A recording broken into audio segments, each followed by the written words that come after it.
නාට්‍යාරක කලාව හදාරන ඕනම කෙනෙක් අනිවාර්යයෙන්ම කියවන්න ඕනේ පොතක් තමයි ඇරිස්ටෝටල්ගේ කාව්‍ය ශාස්ත්‍රය කියලා කියන්නේ. ඇත්තටම මේක බටහිර නාට්‍ය විචාරයේ මහ ගෙදර වගේ. අද වීඩියෝ එකෙන් අපි හරිම සවිස්තරාත්මකව කතා කරනවා මොකද්ද මේ ඇරිස්ටෝටල්ගේ ශෝකාත්ම විග්‍රහය? ඛේදනීය වීරයා කියන්නේ කවුද? කැතාසිස් කියන්නේ මොකද්ද? වගේම නාට්‍යයක තියෙන ත්‍රිවිධ ඒකත්වය ගැන. මේ වීඩියෝ එක බලලා ඉවර වුණාම ඔයාලට මේ මාතෘකාව ගැන ආයෙ ප්‍රශ්නයක් ඉතුරු වෙන එකක් නැහැ. අපි මුලින්ම බලමු කවුද මේ ඇරිස්ටෝටල් කියලා. උපත ලබන්නේ ක්‍රිස්තු පූර්ව 384 දී. උපන් ස්ථානය වෙන්නේ උතුරු ග්‍රීසියේ මැසිඩෝනියාවට කිට්ටුව තියෙන ඔය ස්තගිර කියන නගරය. විශේෂම කාරණාව තමයි ඔහුගේ තාත්තා ප්‍රසිද්ධ වෛද්‍යවරයෙක්. මේ වෛද්‍ය පසුබිම පස්සේ කාලෙක ඇරිස්ටෝටල්ගේ විචාරවලටත් බලපෑවා.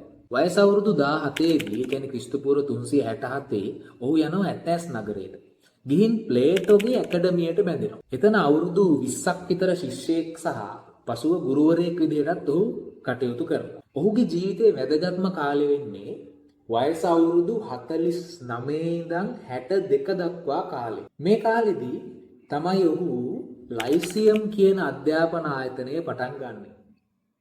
ඒකට පෙරිපතෙටික් ආයතනය කියලා කියනවා. අන්න ඒ කාලෙදී තමයි ඔහු මේ කාව්‍ය ශාස්ත්‍රය ඇතුළු ශ්‍රේෂ්ඨ කෘති ගණනාවක් රචනා කරන්නේ. අවසානයේදී ක්‍රිස්තු පූර්ව 322 දී ඊචියන් මුහුදේ ඔය යුබෝයේ කියන දූපතේදී ඔහු මිය යනවා. ඇරිස්ටෝටල්ගේ මේ කාව්‍ය ශාස්ත්‍රය කියලා කියන්නේ ඔහු තමන්ගේ සිසුන්ට කරපු දේශනා එකතු කරලා හදපු පොතක්.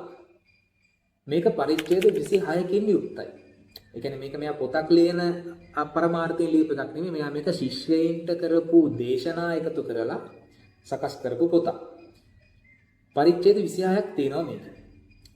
මුල් පරිච්ඡේදවල ඒ කියන්නේ 1, 3 සහ 4 කියන පරිච්ඡේදවල ඔහු කතා කරන්නේ අනුකරණය ගැන. ඒ කියන්නේ 1, 3, 4 දෙක නැහැ.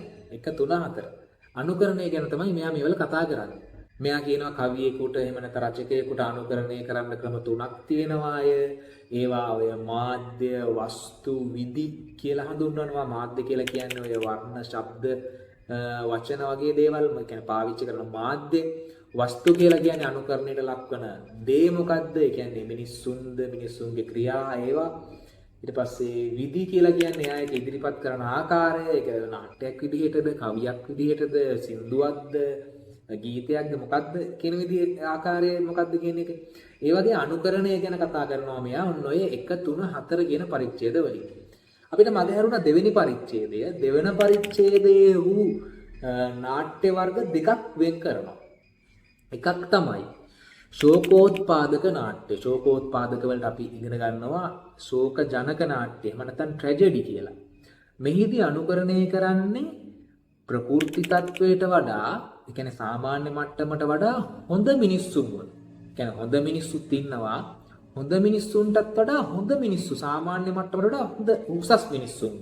හාස්‍යෝත්පාදක නාට්‍ය එහෙම නැත්නම් හාස්‍යජනක නාට්‍යවලදී, කොමඩි වලදී අනුකරණය කරන්නේ ප්‍රකෘති තත්වයට වඩා නරක මිනිස්සුන්ව. දෙකකට බෙදෙනවා නාට්‍ය වර්ග. මෙයා කියන විදිහට නාට්‍ය වර්ග දෙකක් හඳුන්වලා දෙනවා. ශෝක ජනක සහ හාස්‍ය ජනක. ශෝක ජනක වලදී සාමාන්‍ය මට්ටමට වඩා උසස් මිනිස්සුන්ව තමයි පෙන්වන්නේ. එතකොට හාස්‍ය ජනක නාට්‍යවලදී සාමාන්‍ය මට්ටමට වඩා පහත් මිනිස්සුන්ව තමයි, නපුරු මිනිස්සුන්ව තමයි පෙන්වන්නේ. ඇරිස්ටෝටල් 5 වෙනි පරිච්ඡේදයේ ඉඳන් ශෝකාත්ම නාට්‍ය නිර්වචනය කරනවා. ඔහු කියනවා හොඳ ට්‍රැජඩි එකක් හැදෙන්න අංග 6ක් ඕන කියලා. අපි බලමු දැන් මේ අංග 6 මොනවද කියලා. පළවෙනි එක තමයි කතා වින්‍යාසය. අනිත් එක තමයි චරිත. කතා වින්‍යාසය එහෙම නැත්නම් ප්ලොට්, චරිත එහෙම නැත්නම් කැරක්ටර්. ඊළඟ තමයි වාග් විලාසය. ඩික්ෂන් කියලා අපි ඔකට කියනවා. ඊට පස්සේ චින්තනය හතරවෙනි එක. thought. ප්‍රේක්ෂාව. ප්‍රේක්ෂාවට කියනවා ස්පෙක්ටකල් කියලා. ඊට පස්සේ කියනවා හයවෙනි එක සංගීතය. song එහෙම නැත්නම් මෙලඩි කියලා අපි කියනවා. ඔන්න ඔය කියන අංග 6 ගැන මෙයා කියනවා 5 වෙනි පරිච්ඡේදයේ. අපි මේවා එකින් එක ගැඹුරින් බලමු. ඇරිස්ටෝටල්ට අනුව වැදගත්ම දේ තමයි කතා වින්‍යාසය. කියන්නේ කතාව ගලාගෙන යන ආකාරය. ඔහු කියනවා කතාවට මුලක් මැදක් සහ අගක් තියෙන්න ඕනේ. ඒ වගේ මේක පූර්ණ ක්‍රියාවක අනුකරණයක් වෙන්න ඕන. හරි කතාව ඕනවට වඩා දිග වෙන්නත් බෑ කෙටි වෙන්නත් බෑ. નિયમિત පරිමාණයක් මේකට තියෙන්න ඕනේ. කියලා තමයි මෙයා මේ කතාවේ කතා වින්‍යාසය ගැන මෙයා කියන්නේ. කතා වර්ග දෙකයි. කතා වර්ග දෙකයි. එකක් තමයි සරල කතා අනිත් එක තමයි සංකීර්ණ කතා. සරල කතා කියලා කියන්නේ ඔය ඉරණම වෙනස් වෙන්නේ කෙලින්ම. කිසිම සංකීර්ණත්වයක් නැහැ. කතාව පටන් ගන්නවා කෙලින්ම ඉරණම වෙනස් වෙලා කතානායකයාගේ අවසානට නාට්‍ය අවසන් වෙනවා. අනිත් එක තමයි සංකීර්ණ කතා. හොඳම නාට්‍ය තියෙන්නේ මෙතන. සංකීර්ණ කතාවක විශේෂ ඒ කියන්නේ මේක කෙලින්ම මේ නාට්‍ය ඉවර වෙන්නේ නැහැ. කතාව මෙහෙම වෙලා ඉවර වෙන්නේ නැහැ. හරි? සංකීර්ණ කතාවක විශේෂ අවස්ථා දෙකක් තියෙනවා. එකක් තමයි ප්‍රත්‍යාවර්තනය. ඒ කියන්නේ මේ වීරයාගේ දැන් මේ ශෝකජනක නාට්‍යයක් නේ අපි කතා කරන්නේ ශෝකජනක ට්‍රැජඩි ගැනනේ කතා කරන්නේ. ඒකට මේකේ වීරය අවසානට අභාග්‍ය සම්පන්න තත්ත්වයක් කරා යනවනේ මේකේ කතානායකයා. එතකොට කතානායකයාගේ දියුණුව එකපාරටම මේ විනාශයේ පැත්තට හැරෙන මොහොතට තමයි ප්‍රත්‍යාවර්තනය කියලා කියන්නේ. ඒ කියන්නේ එයාගේ වාග්ය සම්පන්න බව අභාග්‍ය සම්පන්න බවක් බවට පරිවර්තනය වෙන අවස්ථාව. දෙවෙනි එක තමයි ප්‍රත්‍යභිඥානය. ප්‍රත්‍යභිඥානය. ඒ කියන්නේ මේ තමන්ට වෙච්ච දේ ගැන නැත්තම් නොදැන සිටි දෙයක් ගැන හදිසියෙම නිවැරදි අවබෝධයක් ලබා ගන්නවා කතානායකයා. ඒ කියන්නේ තමන්ට මේක වුණේ මේ නිසයි කියන එක. ඇරිස්ටෝටල් කියනවා හොඳම ට්‍රැජඩිය වෙන්නේ මේ ප්‍රත්‍යාවර්තනයයි ප්‍රත්‍යභිඥානයයි කියන දෙකම එකට සිද්ධ වෙන නාට්‍ය කියලා. ඊළඟට වැදගත්ම දේ චරිත. විශේෂයෙන්ම ඛේදනීය වීරයා. අපිට මේ ඛේදනීය වීරයා කියන වචනේ මේ ශෝකාන්ත නාට්‍ය ගැන කතා කරනකොට නිතින්ම එන වචනයක්. මේ වීරයා මොන වගේ කෙනෙක් වෙන්න ඕනේද? ඇරිස්ටෝටල් කියනවා පළවෙනි කාරණාව එයා රජෙක් හෝ ප්‍රභූවරයෙක් වෙන්න ඕනේ. සෞභාග්‍යමත් උසස් පෙළපතක කෙනෙක් වෙන්න ඕනේ කියලා ඇරිස්ටෝටල් කියනවා. දෙවෙනි එක විදිහට ඇරිස්ටෝටල් කියන්නේ එයා සම්පූර්ණයෙන්ම නිවැරදි නිර්දෝෂී කෙනෙක් නෙමෙයි.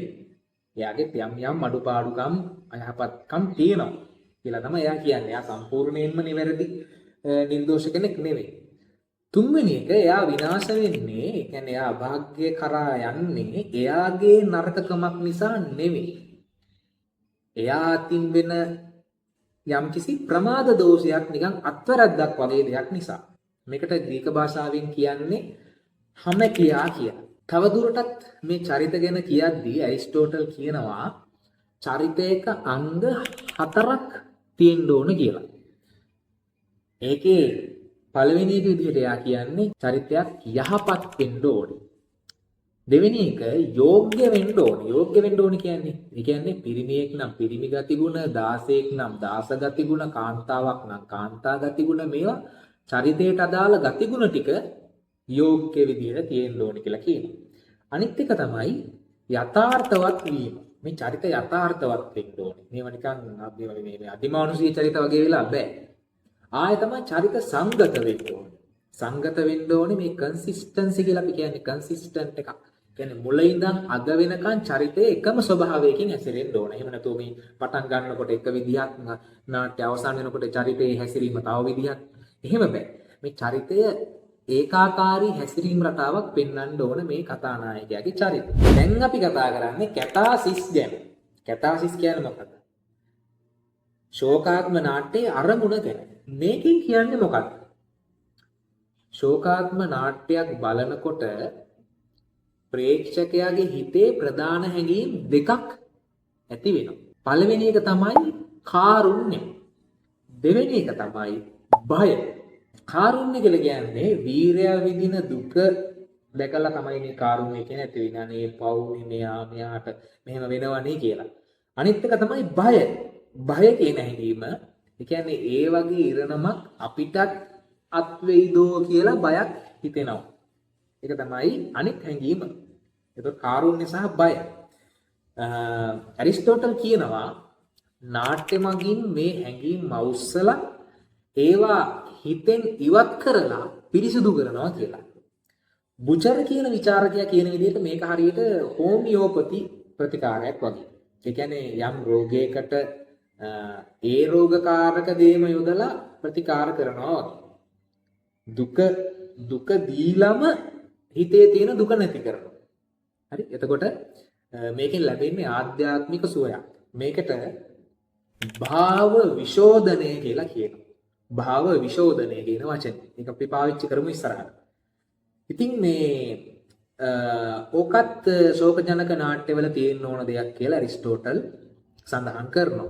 ග්‍රීක නාට්‍යවල තිබුණු තවත් වැදගත් නීතියක් තමයි ත්‍රිවිධ ඒකත්වය. ත්‍රිවිධ ඒකත්වය. ත්‍රිවිධ ඒකත්වය කියලා කියන්නේ මේ ඇරිස්ටෝටල් කියන විදිහට ක්‍රියා ඒකත්වය, කාල ඒකත්වය සහ ස්ථාන ඒකත්වය. ක්‍රියා ඒකත්වය කියලා කියන්නේ නාට්‍යයට තියෙන්න ඕන එක ප්‍රධාන කතාවයි.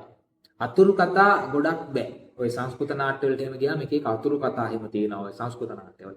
ඇරිස්ටෝටල් කියනවා ග්‍රීක ශෝකජනක නාට්‍ය වල එහෙම තියෙන්න බෑ. එතකොට කතා එකයි.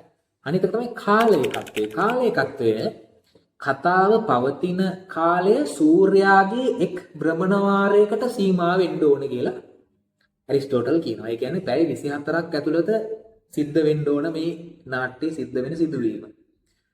අනිත් එක තමයි ස්ථානයකත්වය. කතාව එකම ස්ථානයක සිද්ධ වෙන්න ඕනේ. දැන් උදාහරණයක් විදිහට ගත්තොත් ඊඩිපස් නාට්‍යයේ පසුබිම විදිහට තියෙන්නේ ඔය තීබ්ස් මාලිගාවේ එතන ඒ ස්ථානයේ විතරයි. එතකොට මෙයා කියනවා මෙන්න මේ ත්‍රිවිධ ඒකත්වය. ත්‍රිවිධ ඒකත්වය ක්‍රියා කාල ස්ථාන කියන ත්‍රිවිධ ඒකත්වයේ ග්‍රීක ශෝකජනක නාට්‍යවල තියෙන්න ඕන කියලා. හැබැයි මතක තියාගන්න ඇරිස්ටෝටල් වැඩිපුරම බල කරේ ක්‍රියා ඒකත්වයේ සහ කාල ඒකත්වයේ ගැන තමයි. හරි? ස්ථාන ඒකත්වයේ ගැන එයා වැඩි සඳහන් කරේ නැහැ. එයා ප්‍රබලව සඳහන් කරේ ක්‍රියා සහ කාල කියන ඒකත්ව දෙක ගැන විතරයි. අනිත් එක තමයි වාග් විලාසය. වාග් විලාසය කියන්නේ මේ කතා කරන ආකාරය, ව්‍යවහාරය. නාට්‍යයක භාෂාව කොහොමද වෙන්න ඕනේ? ඇරිස්ටෝටල් කියනවා භාෂාව පැහැදිලි වෙන්න ඕනේ. ඒ වගේම අධම වෙන්න බෑ. අධම වෙන්න බෑ කියලා එයා අදහස් කරේ ග්‍රාම්‍ය වෙන්න බෑ. නිකන් අර ග්‍රාමීය ගැමි වචන අපි ඔය එන්ට යන්ට කන්ට බොන්ට වගේ අපි සිංහල භාෂාවේ පාවිච්චි කරනවානේ. ඒ වගේ වචන තියෙන්න බෑ. මේවා ටික උසස් විදිහට ලස්සනට වචන හසුරවන්න ඕනේ කියලා තමයි ඇරිස්ටෝටල් කිව්වේ.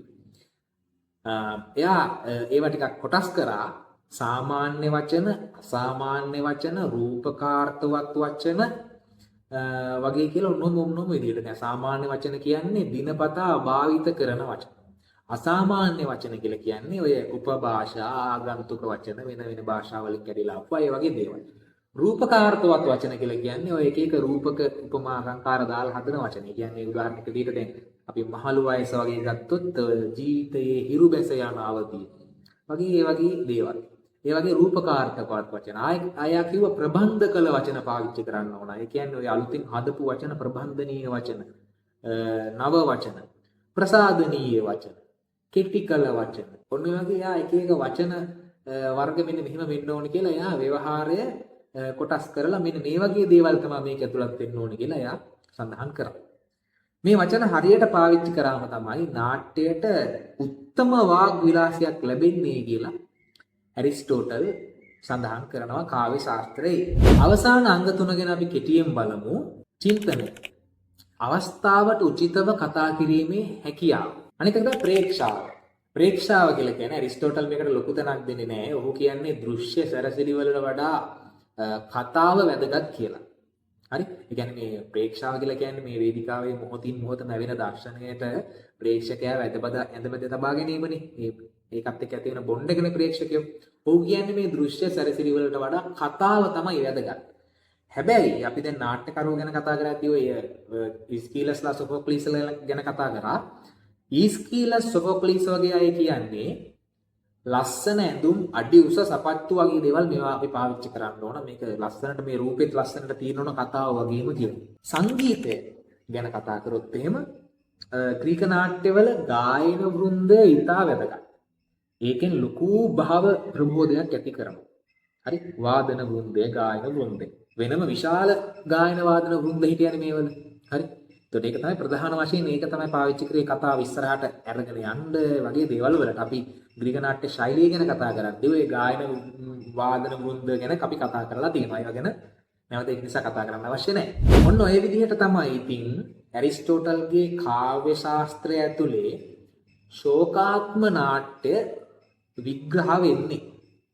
සරලවම කිව්වොත් උසස් මිනිස්සෙක් Tamanගේ පොඩි අත්වැරද්දක් නිසා මහා විනාශයකට යන ගමනත් ඒක බලාගෙන ඉන්න අපේ හිතේ ඇතිවන හැඟීම් පිරිසුදු වීමක් තමයි මෙතන වෙන්නේ. එහෙම නැත්නම් භාව විශෝධනය වීමක් තමයි මෙතන වෙන්නේ.